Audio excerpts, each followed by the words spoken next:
The style of John F. Kennedy Jr. is seeing a massive resurgence in popularity thanks to the new FX show Love Story, which focuses on his relationship with Carolyn Bessette. Now, JFK Jr. was a huge style icon in the 90s, and he's continued to be an inspiration posthumously ever since. But with this renewed interest and appreciation for the man's style, I thought we would take the opportunity to really examine what made him so stylish, looking at the individual pieces he wore, the overall aesthetic he created, and very importantly, the attitude and lifestyle, which I believe were really fundamental to the legacy of style that this man left us. So let's get started, beginning with a rather controversial element of JFK Jr.'s style.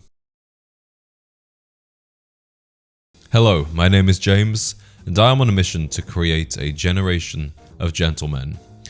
As I said, let's begin with a rather controversial element of JFK Jr.'s style, which was his penchant for baseball caps. Now, today you'll see menswear influencers all over Instagram wearing baseball caps with their suits or their ties, and for the most part, this can be traced back to JFK Jr. He truly was a pioneer in this sense. Now, I don't believe he was trying to create some kind of style revolution here.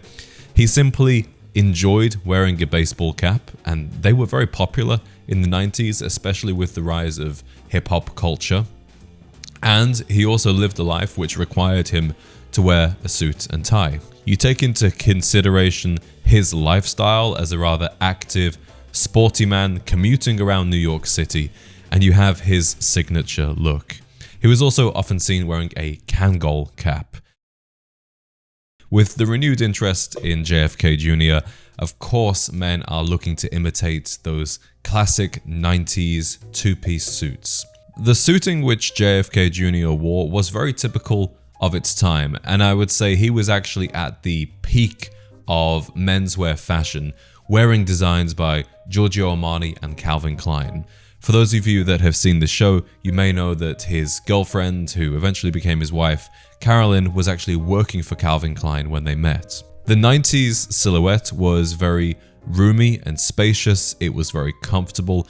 It was designed to give the wearer presence and take up space to create those long lines that drape, which is very different from what you perhaps saw in the 1960s with a more slim cut suit, or in the 2000s. We saw strong peak lapels and heavily padded shoulders. These features are what we would describe as a kind of power suit, similar to what you saw actors wearing in movies like American Psycho and Wall Street. JFK Jr. enjoyed mostly dark suits in navy and charcoal, sometimes pinstripes, often double-breasted. Again, two very popular styles of tailoring at this time. You have to remember that JFK Jr. was somebody who sat very much at the intersection of a political dynasty and pop culture. His father had been president of the United States, and many people in his family were directly involved in politics, yet he often found himself more often photographed in tabloid magazines than serious newspapers. JFK favored geometric pattern ties, nothing crazy and colorful, typically more subtle, but this geometric, slightly abstract style was very popular in the 90s. There's an interesting feature about JFK Jr.'s style that most people haven't noticed, which is how he paid subtle tribute to his father with his pocket square. JFK had a very idiosyncratic way of wearing his pocket square, just a small white triangle poking out from the breast pocket. And when JFK Jr. wore a pocket square, that's exactly what he did also. And given that this is a pretty unusual way of wearing a white pocket square, I'm almost certain that he was paying tribute to his father there. Now, if this video has you inspired to upgrade your wardrobe with a new shirt, a new tie, or perhaps a new set of cufflinks, I have to tell you about today's video sponsor, Ota Brothers. And you may have even seen people such as Jesse Waters on Fox News, or even a member of the Kennedy family, RFK Jr., wearing their neckties. The company was founded by two brothers down under, and I can tell you, these guys truly care about creating not only the best looking, but also incredible quality products. I was actually a paying customer of Ota before they were interested in being a sponsor, and in today's video I'm wearing one of their non-iron dress shirts and this Sheffield burgundy striped tie. But Ota has a truly immersive selection of shirts, ties, cufflinks, polo shirts, scarves and more. And for viewers of the Gentleman's Collective, we're actually giving you a 10% discount. Just shop using the link below and the code JamesLawley10.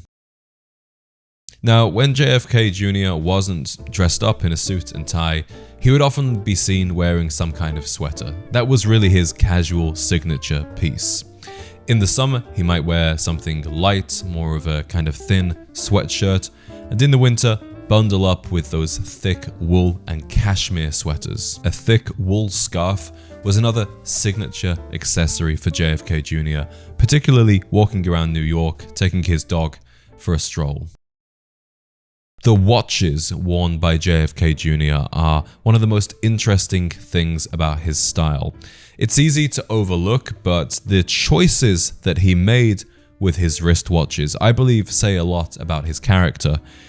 Despite having pretty much unlimited funds, he often wore a humble Timex wristwatch, particularly the Timex Intrepid model, which Timex actually recently reissued due to its resurgence in popularity. He would wear his Timex watches both casually and with a suit and tie. He also had a couple of timepieces from which is now Tag He did previously own a Rolex Daytona, which was gifted to him by his stepfather, Aristotle Onassis. But interestingly, he actually swapped the watch for a camera lens on the street in New York. Now, if he'd hung on to that watch, it would probably be worth around $15 or $20 million today. That's how much Paul Newman's Rolex Daytona recently auctioned for.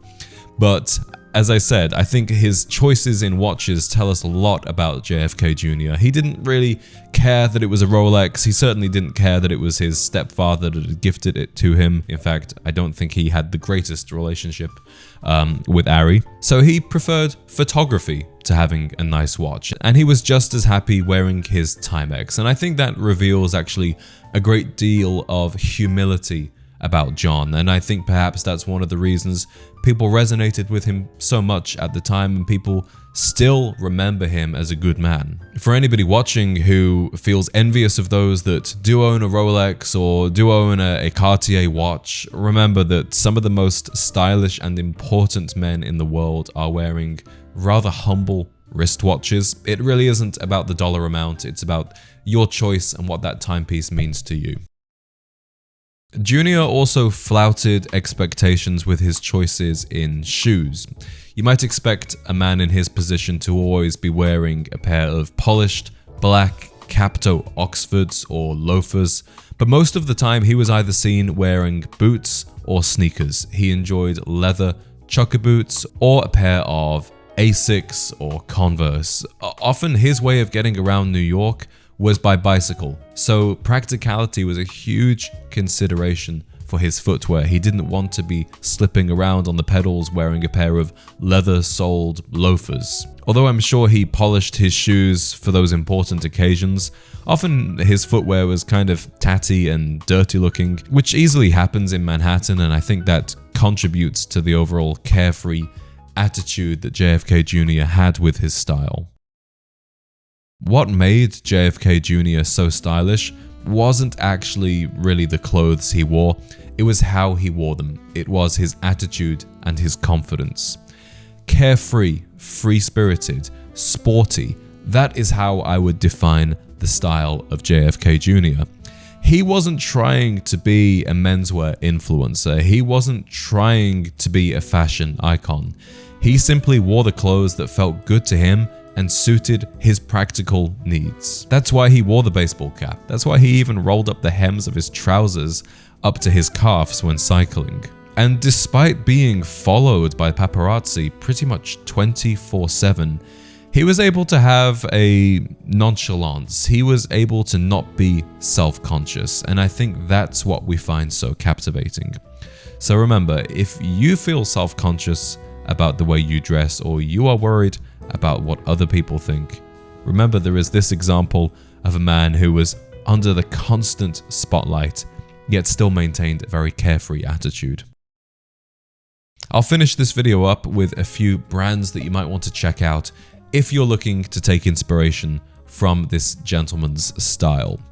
The obvious ones would be Ralph Lauren, Brooks Brothers, J Press, and J Crew. These are the quintessential preppy northeastern brands, and I'm sure that many items in JFK Jr.'s closet were from RL and Brooks Brothers. If you're looking to pick up some of those casual sweaters, LL Bean is another great store that's been around for a long time, very much trusted by these old money type families. And if you are looking to be truly authentic to the 90s and shop at a vintage store or on eBay or Depop, look for pieces by Giorgio Armani, by Calvin Klein, and also some other brands that JFK Jr. didn't necessarily wear, but they were very important in that movement of 90s tailoring, such as Valentino, Hugo Boss, and if you can find pieces by these brands, Canali and Brioni. Gentlemen, let me know in the comments what your verdict is on JFK Jr.'s style.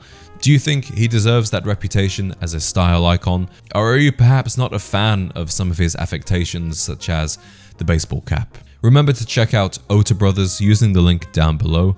And if you are new here and you're looking to learn more about men's style, etiquette, grooming, and classic masculinity, I highly recommend checking out this video next.